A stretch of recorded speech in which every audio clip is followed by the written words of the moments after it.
coisas que eu gosto de ter controle. Não é verdade?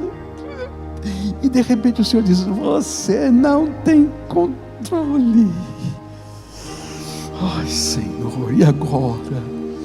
Então agora você precisa aprender a olhar a realidade com os olhos de Deus. E é isso que Pedro vai ensinar para a gente em 1 Pedro 4,7. Ele diz assim: o fim de todas as coisas está próximo, portanto sejam criteriosos e sóbrios para poderem orar. Olha que coisa interessante. Sejam criteriosos e sóbrios para poderem orar.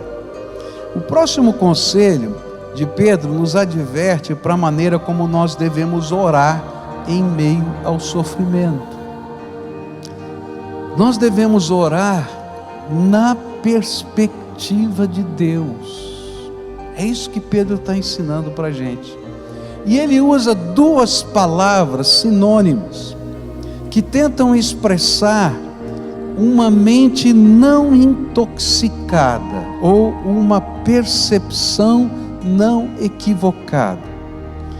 Por que ele está tão preocupado outra vez com a mente? Lá no primeiro conselho ele falou: toma cuidado, não é? Porque Satanás às vezes vai semear algumas coisas aí, e ele volta a tocar nisso. Ele diz assim: porque quando a nossa mente fica contaminada com ideias ou sentimentos inapropriados, as nossas orações tendem a ser menos eficazes. Olha que coisa estranha. Por exemplo, se você está cheio de raiva, né? E às vezes, né, dá aquele negócio, parece um vulcão. Fala a verdade, vai. Só eu tenho esse negócio, acho que você também, né? Vem aquele vulcão dentro da gente. E aí a gente não tem vontade de orar pedindo a bênção de Deus por algumas pessoas. Fala a verdade. A vontade que a gente tem é dizer assim: Senhor Jesus, pega esse indivíduo agora. Ou como João orou, lembra, né? João orou assim: manda fogo do céu, Senhor. Isso a Bíblia chama de oração imprecatória, quando a gente está lá lançando a raiva da gente. Bom, quando a gente está orando desse jeito, sabe o que é que Deus tem que fazer em primeiro lugar? Tratar o meu coração. Porque se eu ler a Bíblia, eu vou aprender que esse não é o jeito de orar, e nem esse é o jeito de Jesus. Eu me lembro, não é, que quando eu briguei uma vez, faz muitos anos atrás, eu era moleque, né? E eu briguei com minha irmã. E a gente teve uma briga daquelas, sabe? Briga assim, né? E aí eu fui falar com meu pai, porque eu estava com raiva da minha irmã. E falei para o meu pai que ele tinha que bater na minha irmã. Meu pai ouviu tudo, não é? E depois me deu uma bronca. E disse assim: o pai dela sou eu é que vou cuidar do que a sua irmã precisa, vai lá e fica de castigo. Sobrou para mim. Mas aí eu lembrei dessa história, sabe por quê? Porque às vezes quando a nossa mente está enxergando a realidade numa percepção equivocada, ou a nossa mente está intoxicada por outros sentimentos que não condizem com a vontade de Deus, antes de Deus responder às nossas orações e tratar aquilo que está nos machucando, Ele tem que tratar a nossa vida. Ele primeiro vai trabalhar a nossa alma, os nossos sentimentos, as nossas emoções. E Pedro está dizendo para a gente assim: olha, primeira coisa que a gente tem que entender aqui é que se a gente não tiver a perspectiva de Deus quando a gente está orando, nossas orações ficam de alguma maneira prejudicadas.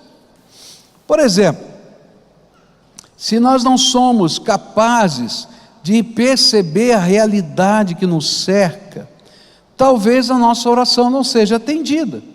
Eu conheço pessoas, por exemplo, que veem demônio em tudo. Você já viu gente que vê demônio em tudo? Ele entra na tua casa e fala: tem um demônio naquele quadro. Olha, tem um demônio naquela cadeira. Eu já vi, uns negócios estranhos, assim, diferentes, né? E aí o cara começa a expulsar demônio de tudo. Demônio disso, demônio daquilo e tal. Se ele está expulsando demônio onde não tem demônio, você acha que essa oração funciona? Não.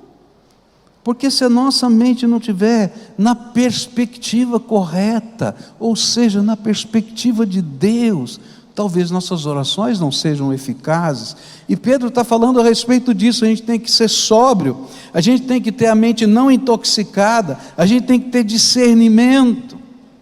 Se nós não pudermos discernir a presença de Deus, o suprimento de Deus nos desertos da nossa vida, talvez as nossas orações cheguem aos ouvidos de Deus de uma maneira estranha. Por exemplo, quando o povo de Deus estava marchando no deserto, 40 anos, ele estava lá marchando no deserto, e o povo começou a reclamar do suprimento de Deus. Mas todo dia naquele lugar, onde eles não podiam plantar, onde eles não podiam colher, onde eles iriam morrer de fome e de sede, Deus fazia chover, cair do céu, maná, pão do céu, uma ração celestial, para eles não morrerem de fome, e fazia brotar da rocha água, todo dia. Mas porque eles não eram capazes de discernir o que estava acontecendo, e o suprimento de Deus, a ração do céu, a água que saía da rocha, as cordonizes que migravam e caíam aos pés deles, eles murmuravam na presença de Deus, e aquele murmúrio, aquela reclamação, chegava aos ouvidos de Deus como ingratidão, porque todo dia um milagre novo acontecia na vida. E se a gente não tiver discernimento espiritual, as nossas orações ficam impedidas, e às vezes chegam à presença do Pai como ingratidão, porque às vezes passamos pelo deserto. Todo mundo gostaria de estar na terra que emana leite e mel, todo mundo. Mas há momentos na nossa vida que são tempos de deserto. Mas nos tempos de deserto, Deus não nos abandona, Ele nos visita com a sua graça, nem que Ele tenha que derramar ração do céu. Agora sabe qual é a bênção? Que deserto não é para sempre, é só um período na nossa vida. Mas o que Pedro está dizendo é assim: se você está vivendo um tempo de sofrimento, a primeira coisa que você tem que pedir é para Deus abrir os seus olhos, para você conseguir discernir e enxergar a vida na perspectiva de Deus. Há muitos anos atrás, eu conversei com uma senhora, e essa senhora me ligou desesperada no telefone e disse: pastor, minha vida está uma desgraça, está tudo horrível, está tudo ruim, está tudo péssimo. Eu falei: o que aconteceu, querida? Ela disse: meu marido perdeu o emprego. Eu falei: meu Deus do céu, que coisa difícil, que batalha. Daí ela virou para mim e disse assim: mas ele já achou outro, está ganhando mais do que ganhava antes. Tá bom. Vou ter que fazer uma operação, pastor. E eu fui conversando: nossa, o que aconteceu? Não, sabe o que é? É que ele ganhou alguns meses a mais num outro emprego do aquele excelente plano de saúde que ele tinha. Então nós marcamos uma operação que eu já tinha que fazer há muito tempo, para esse tempo. Eu falei: minha filha, Deus está te abençoando. E ela foi contando as histórias, e foi contando cada história. Eu falei assim: querida, abre os teus olhos. Você está falando de desgraça, mas eu só estou vendo bênção. Para cada desgraça veio uma resposta. Agora vamos falar baixinho aqui, hein? Quantas vezes eu e você somos parecidos com aquela mulher? Porque a gente não é capaz de discernir o que Deus está fazendo. Então a primeira coisa que a gente tem que fazer no meio da batalha é pedir para Deus abrir os nossos olhos, para a gente poder enxergar a realidade, não na minha perspectiva, mas na perspectiva de Deus. O que que Deus está vendo? Às vezes a gente está olhando uma batalha, uma dificuldade, como uma desgraça, e de repente o Senhor está dizendo: filho, espera um pouquinho, porque essa vai ser a maior oportunidade da tua vida. E quantas vezes eu já vi isso? Eu vi, por exemplo, existe um sorvete lá no Espírito Santo, chamado sorvete sem nome, tá? E esse homem é um empresário hoje riquíssimo, lá no Espírito Santo, e ele contou a história dele. Ele perdeu o emprego, não tinha como sobreviver, não tinha como fazer, e ele começou a fazer sorvete para vender na praia, não é? E as pessoas perguntavam para ele: qual é o nome do sorvete? É sem nome, porque ele fazia em casa, e aí ficou. E ele criou uma franquia, criou uma rede de sorveterias. Essa rede já virou outras empresas, com outras coisas. Hoje ele é uma pessoa riquíssima. Ele diz assim: eu agradeço a Deus por ter perdido o meu emprego, porque se eu não tivesse perdido o meu emprego, eu não seria o empresário que eu sou hoje. Queridos, às vezes estão acontecendo coisas na nossa vida que a gente não consegue discernir com os olhos humanos, porque a gente só vê o aqui e agora. Mas se você conseguir olhar com os olhos de Deus, muda de perspectiva. Enquanto a gente está dizendo: oh, que desgraça, Deus está dizendo: filho, eu estou preparando a maior de todas as bênçãos. E Pedro está dizendo: olha, a gente precisa aprender a orar na perspectiva de Deus. Senhor, abre os meus olhos para eu enxergar as coisas na tua perspectiva e exercer a minha fé na certeza de que o Senhor está comigo e vai fazer alguma coisa na minha vida. Próximo conselho que Pedro dá, vem no capítulo 5, versículos 8 e 9, ele diz assim: sejam sóbrios e vigilantes, o inimigo de vocês, o diabo, anda em derredor como leão, que ruge procurando alguém para devorar. Resistam-lhe firmes na fé, certos de que os irmãos de vocês espalhados pelo mundo estão passando por sofrimentos iguais aos de vocês. E é interessante que esse ataque do inimigo que Pedro está falando aqui, ele está vinculado ao sofrimento. Ele não está desvinculado. Versículos 8 e 9 estão conectados. E o que Pedro está tentando dizer é que Satanás usa os problemas que são normais na nossa vida para gerar em nós algumas atitudes que nos afastam de Deus. A primeira delas é nos desanimar. Olha, se tem uma ferramenta que o diabo gosta de usar, é o desânimo.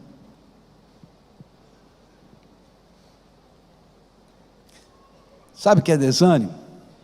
Tem vontade de fazer mais nada, quer abandonar tudo, quer largar tudo, não adianta mesmo. Sabe por quê? Porque esse desânimo afeta todas as áreas da vida, inclusive a minha conexão com Deus. Quando a gente está desanimado assim, a gente não quer nem orar. Não é verdade? Fala a verdade. Agora lembra que isso é uma tática de Satanás. E Pedro está dizendo para a gente: ó, aí é que você tem que resistir ao diabo. Porque ele está tentando arrancar de você a coisa mais importante, que é a tua capacidade de ter fé e ter esperança. Quando o desânimo bate, a esperança vai embora e a fé se enfraquece. Mas quando vem em nós o ânimo da graça de Deus, se renova a esperança, e a gente começa a enxergar as coisas que Deus ainda vai fazer na nossa vida. Por isso ele vai dizer: olha, entenda que isso faz parte de uma batalha espiritual, e a batalha dele é desanimar, e esse desânimo dele, ele quer nos levar a abandonar a comunhão com Deus e a comunhão com o seu povo. Então agora eu vou olhar aqui para essa câmera, pega aqui nessa câmera aqui, que eu quero olhar para você que está na televisão. você que está hoje na internet, só para você saber, cada fim de semana a gente alcança 147 mil computadores, tá? E está espalhado pelo mundo todo. Mas hoje eu quero falar com você. Tem muita gente desanimada, que só assiste os cultos pela televisão, pela internet, porque o inimigo tirou a alegria de ter comunhão com o povo de Deus e com a igreja.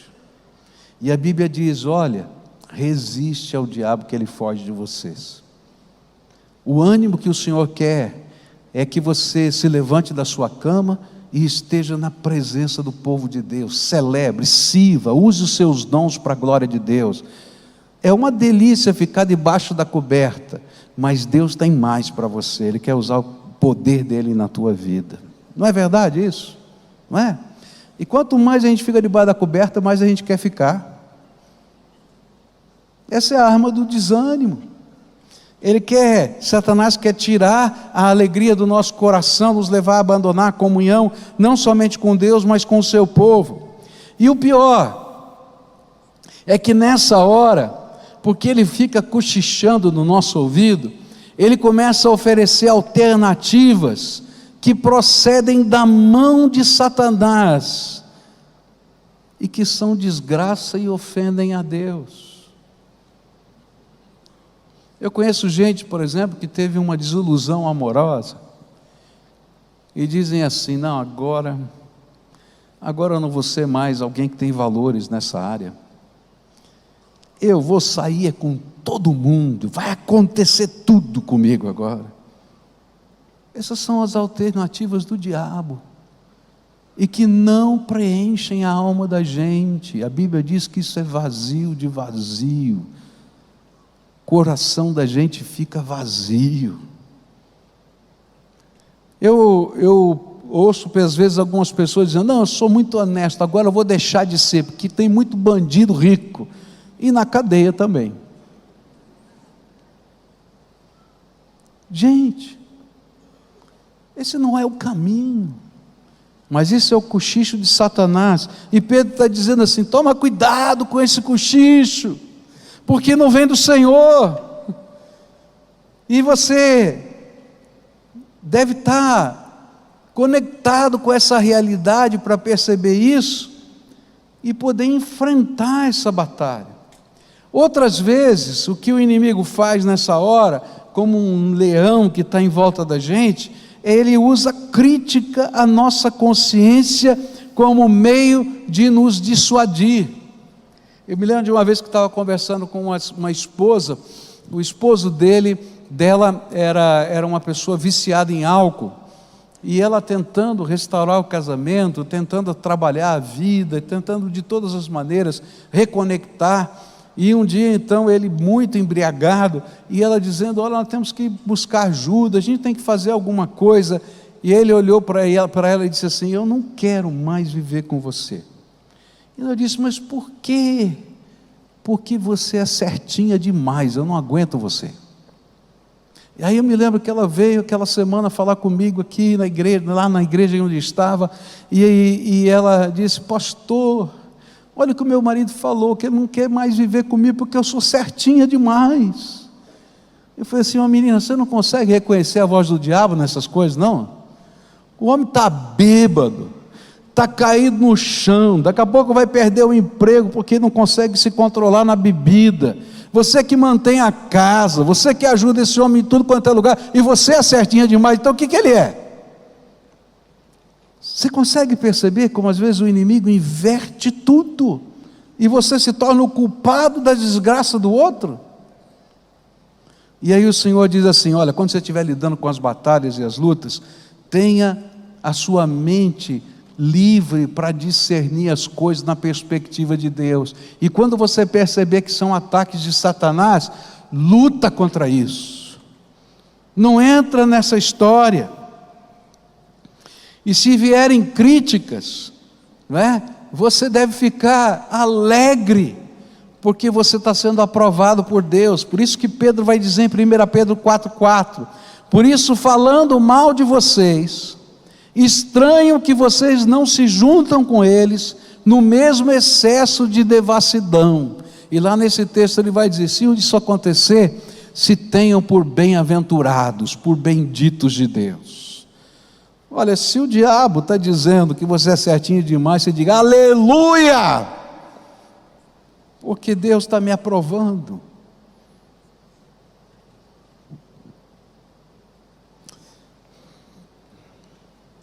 O que a gente vai aprender é que não existem atalhos. A gente vai passar pelos sofrimentos, pelas lutas, mas quando a gente tem a perspectiva de Deus, e quando a gente descobre quem é o nosso Deus, a gente é capaz de enfrentar essas batalhas e ser mais do que vencedor em Cristo Jesus. E a gente aprende a usar a fé como arma de vitória. E aí Pedro vai dar mais um conselho para a gente. Ele vai dizer assim, capítulo 5, versículo 7: lancem sobre ele todas as suas ansiedades, porque ele cuida de vocês. E aí, quando a gente tem esse discernimento de quem é Deus, da realidade que a gente está vivendo, das batalhas espirituais que às vezes não são só os problemas, mas estão acontecendo aqui na mente da gente.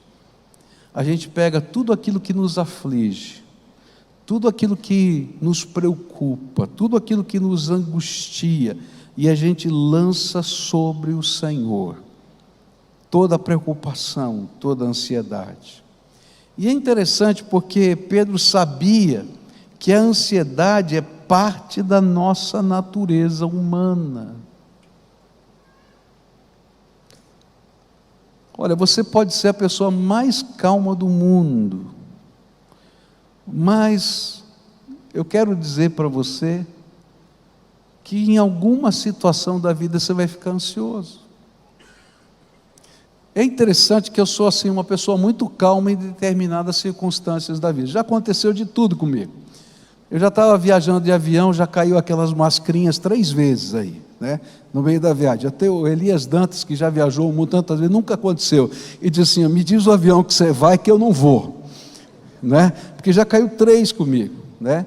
E é interessante, uma das vezes minha mulher ficou brava comigo, né? Meu filho ficou bravo comigo, porque eu estava tranquilo, dormindo, a mascrinha caiu, eu não estava nem aí, estava tranquilo. Já vivi esse terremoto, né? Já estive lá numa guerra na Índia, e essas coisas não me afetam. Semana, acho que passada, retrasada, eu fui na farmácia, chegou um cara armado para assaltar, tudo bem, na boa, isso não me afeta. Agora, tem algumas coisas, meu Deus, tem algumas, você deve ter as tuas. Por quê? Jesus sabia, Pedro sabia, que a ansiedade faz parte da nossa natureza, e vão existir algumas coisas que vão gerar ansiedade na gente. E mesmo que a gente tenha decidido viver pela fé, hora e vez, a ansiedade, a preocupação vai vir sobre nós. Simplesmente porque a ansiedade é a constatação humana de que nós não temos controle.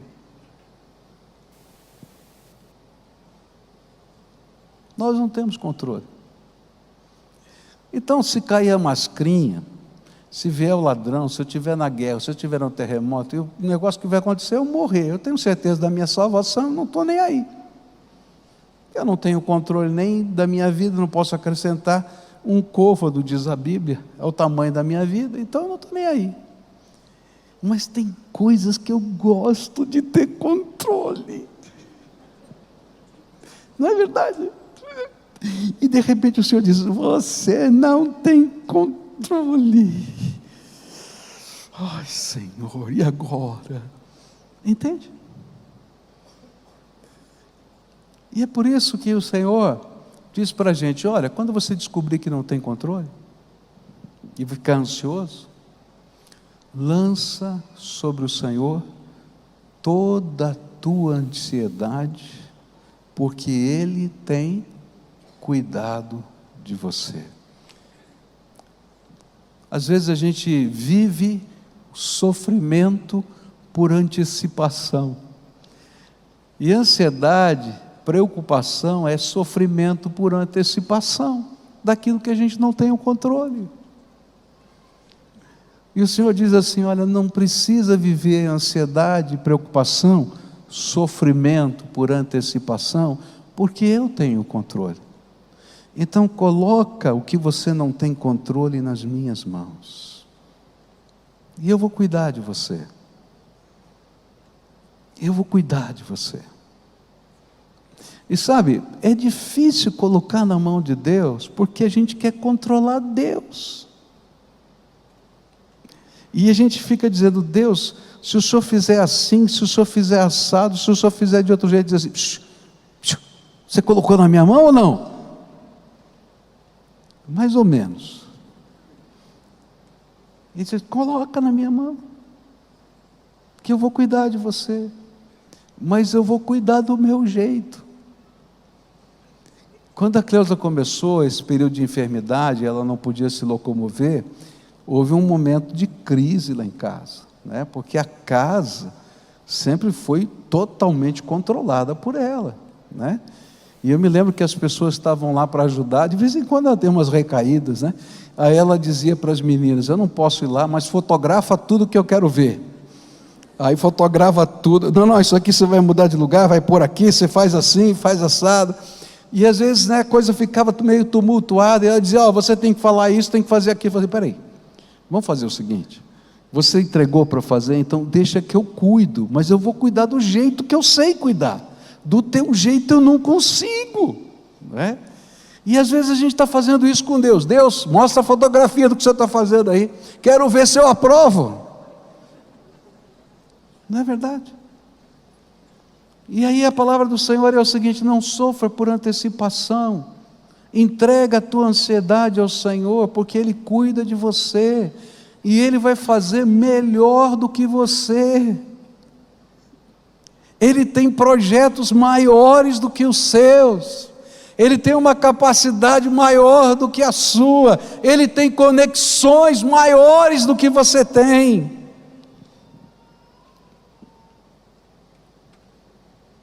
Se a gente quer enfrentar as batalhas, a gente precisa colocar aquilo que a gente não tem controle nas mãos do Senhor e desfrutar do cuidado amoroso de Deus na nossa vida. Você não tem controle. Algumas coisas eu estou aprendendo, outras eu sou cabeça dura. Eu não sei você, mas eu sou. E aí Deus tem que falar: outra vez, menino, vamos começar de novo. Mas eu estou aprendendo, porque eu não quero sofrer por antecipação, eu quero aprender a enfrentar as batalhas no poder de Deus. E para terminar, Pedro vai ensinar para a gente uma coisa tremenda. 1 Pedro 4,16 diz assim: mas se sofrer como cristão, não se envergonhe, pelo contrário, glorifique a Deus por causa disso.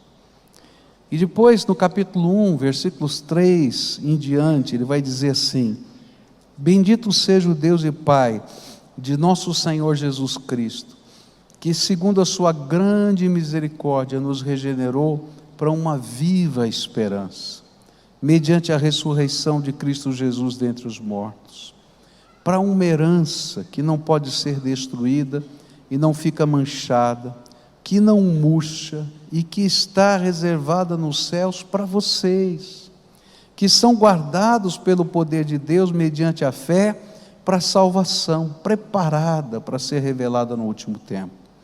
Nisso vocês exultam, embora no presente, por breve tempo, se necessário, sejam contristados por várias provações, para que, uma vez confirmado o valor da fé que vocês têm, muito mais preciosa do que o ouro perecível, mesmo apurado pelo fogo, resulte em louvor, glória e honra na revelação de Jesus Cristo.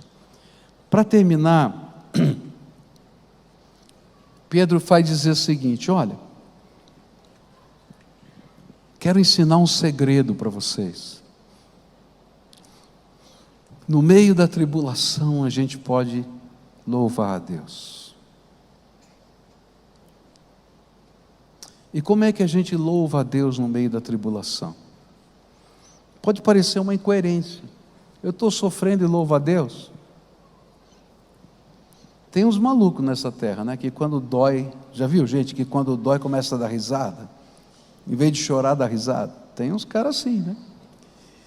Não é isso, não. Louvar a Deus no meio do sofrimento não é quando dói a gente dar risada. É a gente ter duas perspectivas tremendas. A primeira, de tudo quanto Deus já fez por nós. E o capítulo 1 é exatamente isso. Ele diz assim: olha, lembra tudo quanto Deus já fez por você. Lembra das coisas eternas que Ele já preparou para você. Lembra das coisas presentes que Ele já deu para você. Lembra como Ele está agindo cada dia da tua vida. Se você lembrar de todas as coisas que Deus já fez por você, você vai ter motivo para adorar a Deus. E esse louvor vai sair do fundo da alma, porque Deus já fez muitas coisas por nós. Mas a segunda coisa é, se mesmo no meio do sofrimento que você está vivendo na vida, você entender que Deus continua a ter um plano e um propósito para você, aqui e agora, você vai poder exultar na presença do Senhor, porque ninguém vai roubar o plano de Deus para a tua vida. E nessas duas perspectivas, ele diz: olha, glorifica a Deus.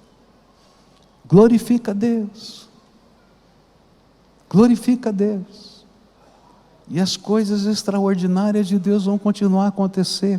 O que vai mudar é a minha percepção. Eu vou ser capaz de ter os meus olhos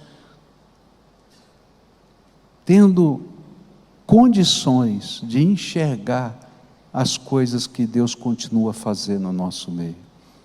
A gente glorifica a Deus em todas as situações da vida, quando a gente entende o plano maior de Deus e o propósito maior de Deus para a nossa vida.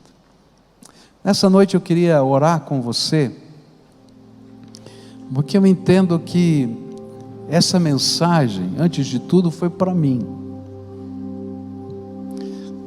Eu quero dizer para você que se um pregador não puder ouvir o que Deus está falando para ele, ele nunca vai conseguir transmitir essa mensagem para outra pessoa. Então tudo que eu preguei foi para mim, não foi para você não. Eu só estou dividindo o que Jesus falou comigo, mas primeiro foi para mim. Por quê? Porque muitas vezes eu, como você, passo pelas mesmas tentações. E Pedro disse: olha, lembra que isso está acontecendo no mundo inteiro, com muitos servos de Deus. Não apenas as tribulações e os problemas, mas também as intervenções de Deus, as manifestações da sua graça e do seu poder. E nessa noite o Senhor me mandou dizer isso para você, para que você pudesse ser abençoado. Se o inimigo tem tentado dissuadir a sua mente, como um leão feroz, tentando arrancar de você a esperança, a alegria. Sabe, pessoas que perdem a esperança e a alegria, não apenas vivem em depressão e angústia, mas até se matam. E talvez aqui nesse ambiente tenham pessoas que já pensaram até em morrer. Você pensa que é algo muito distante? Às vezes está mais perto do que você imagina. Quem sabe dentro da tua casa, sentimentos assim. E eu quero dizer para você, em nome de Jesus, não precisa perder a esperança não, porque Deus tem um plano para a tua vida. E o plano é muito maior do que você está vivendo agora. E o Senhor não abandonou você. Talvez você não perceba a presença dele, mas ele está lá, porque ele ama você.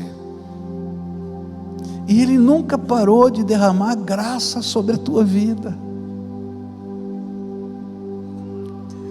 Talvez você esteja vivendo a ração, só comendo ração, mas eu quero dizer para você que a ração veio de Deus, porque o Senhor abriu as janelas dos céus para derramar a ração que você precisa.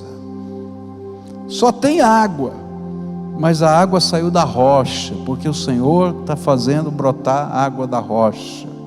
E cada dia você olha e diz: como é que passamos mais um dia? Porque a misericórdia do Senhor e a graça do Senhor se renovou outra vez na tua vida. Agora eu quero dizer, deserto não dura para sempre, é só um período na nossa vida. Só que nesse período o inimigo vem e cochicha tanta coisa, fala tanta coisa.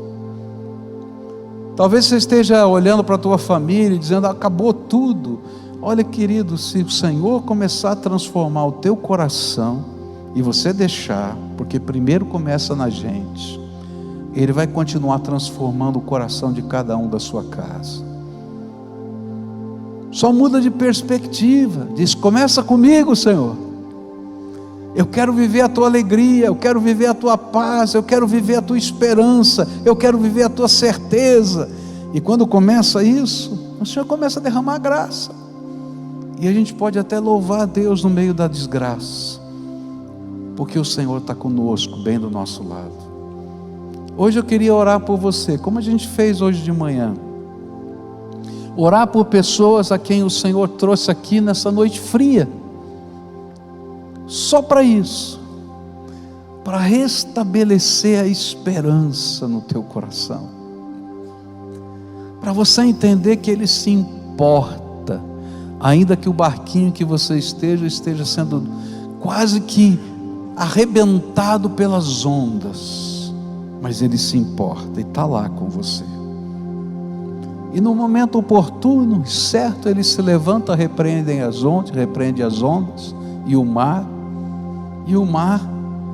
e as ondas sossegam, porque Ele é o Senhor. Então, se você é essa pessoa a quem o Senhor trouxe aqui hoje, então levanta do teu lugar, porque eu quero orar por você.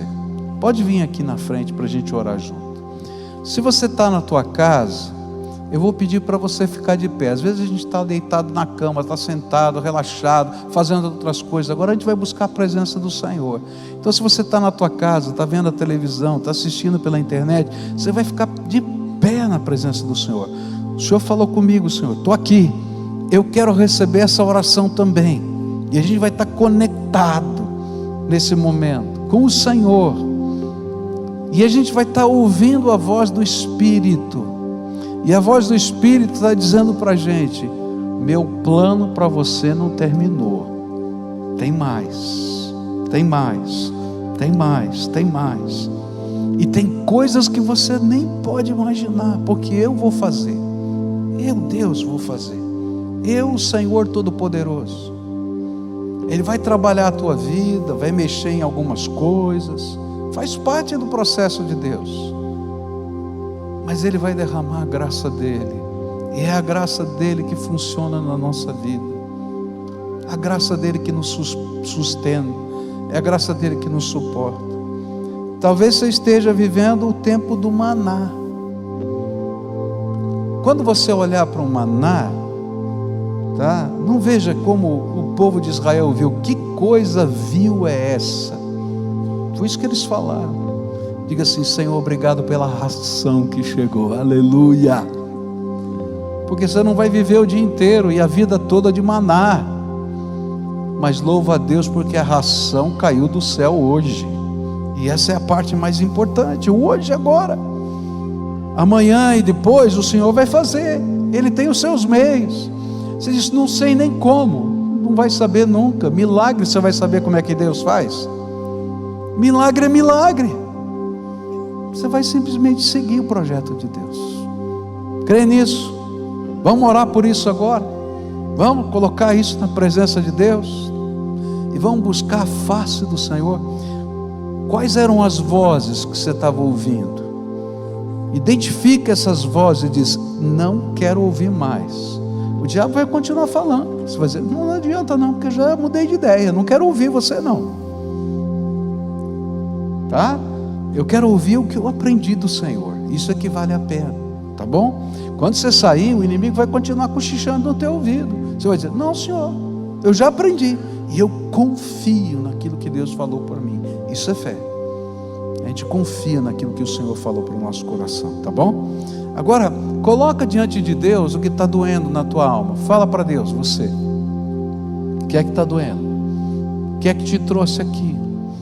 Qual é o desânimo que está no teu coração? Qual é o medo? Qual é a preocupação? Qual é a dor? Qual é a mágoa? Qual é a perda que você teve? Coloca diante do Senhor. Fala: Senhor, está doendo isso. Agora lembra quais foram as palavras de desânimo que você ouviu e diz: eu quero rejeitá-las em nome de Jesus. Diz: eu quero rejeitar essas palavras em nome de Jesus, porque não vieram do Senhor. E fala para o Senhor: todo o plano que o Senhor preparou para mim, todo o projeto que o Senhor preparou para mim, eu quero. Do teu jeito, não do meu jeito. Eu quero. Agora eu quero orar por você. Pai querido, é em nome de Jesus, o teu filho, que nós estamos aqui na tua presença. Tem aqui, Senhor, diante do Senhor, nesse momento de oração, muitos irmãos amados meus aqui. Muita gente preciosa. Gente que eu conheço a fé, gente que eu conheço a vida, mas que nesse momento estão dizendo: Senhor, estou sendo atribulado. E o Senhor os trouxe aqui para ouvir essa palavra de esperança, que o Senhor colocou nos lábios e na caneta, na pena do apóstolo Pedro, e que chegou até nós. E nesta hora eu quero te pedir: Senhor Jesus, começa a operar os teus milagres na vida do teu povo. Começa primeiro com a mente e com o coração, para que eles tenham a perspectiva certa do Senhor, para que eles possam enxergar maná como bênção e não como uma ração vil. Que eles possam entender que mesmo no meio da batalha, o Senhor não os abandonou. Mas, Senhor, eu quero te pedir agora, em nome de Jesus, entra no meio das circunstâncias, entra no meio das situações, dos desertos, e revela a tua glória, Senhor, revela o teu poder, e que venha do Senhor recursos que nós não imaginamos, soluções que nós não pensamos, portas que se abrem em lugares que nós não imaginamos que pudessem se abrir. E que venha do Senhor graça na vida de cada um dos teus filhos. Ó Pai, recebe o peso da alma, porque eles vieram trazer toda a ansiedade sobre o Senhor, porque o Senhor cuida deles. Cuida dos teus filhos. É aquilo que eu oro em nome de Jesus. Amém e amém. Agora todo o povo de Deus de pé, dá a mão para quem está perto de você. Não sai daqui, a gente vai terminar o culto assim, do jeitinho que a gente está. Tá? A gente vai terminar adorando a Deus nesse momento, depois vai ter uma oração final e vai acabar o culto. Eu quero dizer só algumas coisas aqui para todo mundo que está aqui nesse auditório. A primeira coisa, para qualquer pessoa que esteja aqui nesse auditório: se você tem uma Bíblia que você não entende, eu queria lhe dar uma de presente na linguagem de hoje. Sabe por quê? Porque o melhor tratamento para a alma é Jesus falar no nosso coração. E eu não vou vender, vou dar de presente para você uma Bíblia na linguagem de hoje. Você vai levar para casa, tá? Só você pedir para alguém que esteja lá de coletinho verde, tá? Olha, eu quero aquela Bíblia lá, tá? Ele vai te dar de presente, não vai falar mais nada, só vai te dar de presente, tá bom? Agora sabe o que você vai fazer?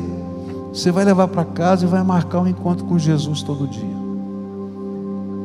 A hora e o lugar você marca, ele vai estar lá. Marca com ele.